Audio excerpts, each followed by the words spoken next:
There's a lot of myths, a lot of misconceptions around PE and VC-backed companies. So before we walk through how to find the job, let's kind of break some of those down. The first is probably the most common, right? I hear this all the time: venture capital. A VC firm invested $5 million, $10 million, $100 million in this startup, and therefore money is falling from the sky. Nothing could be further from the truth. Perhaps that was true during the dot-com days of the late 90s, but in general, that mindset is no more. Same in PE-backed companies, right? You hear PE-backed companies and they acquire a business for $500 million or $2 billion. There's the thought that there's a lot of cash to go around. The reality is that cash goes directly into the business. And while the business, of course, exists because of its people, that money is meant to be put to very good use. So I don't find this to be the case at all. What I find to be the case is this illustration, right? There is a focus on performance, a scrutiny of every dollar spent. Everything is attached to ROI, whether it's advertising investment, whether it's operational efficiency, whether it's the amount that company spends on overhead and infrastructure. There is an uncompromising focus and scrutiny from the board of directors, which is typically consists of the VC or PE firm. Those meetings often take place every month. And so you think a quarterly public company has scrutiny that pales in comparison to what you see at these smaller companies. There's another misconception, which is that it's kind of all the same, and it's really not. So let me try to piece through it.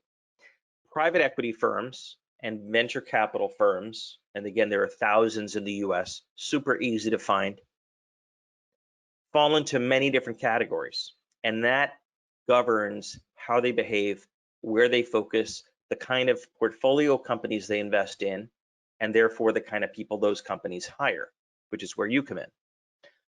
Some of these funds are generalist funds.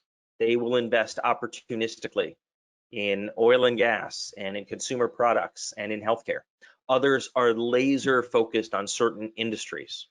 So you will sound like an amateur if you don't know where things lie with a particular firm. Some firms, especially private equity firms, only invest in control deals, which basically means they own the majority of the company. They make the majority of the hiring, or at least executive hiring decisions. It's almost a subsidiary of the private equity firm.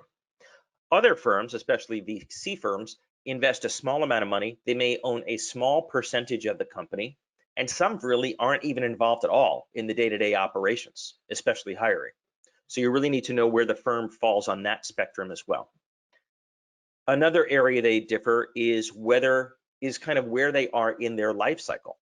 Typically, a PE or VC firm raises money, could be a $20 million VC fund, or it could be a $5 billion PE fund, and they have a life of the fund, and that life is often 7 to 10 years.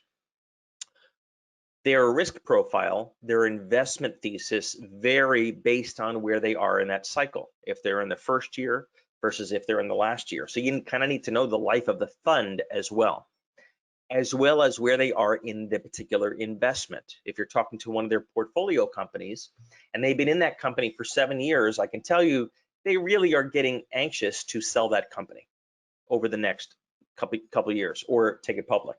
Whereas if they've just invested 2 months ago, they're not even thinking about an exit yet. So you got to think about the life of the deal and the life of the fund as well.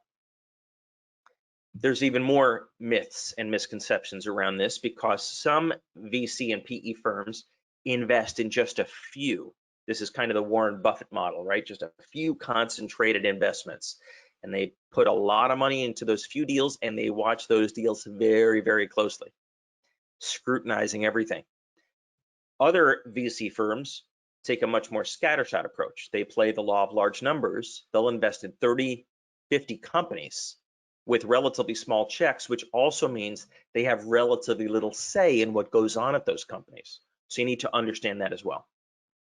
Also, some invest in small early stage companies, Some invest in late stage companies. Some don't care. So there are, for example, some firms that focus just on healthcare, but because they really know healthcare, they'll invest in anything from a seed stage deal to a very large late stage deal.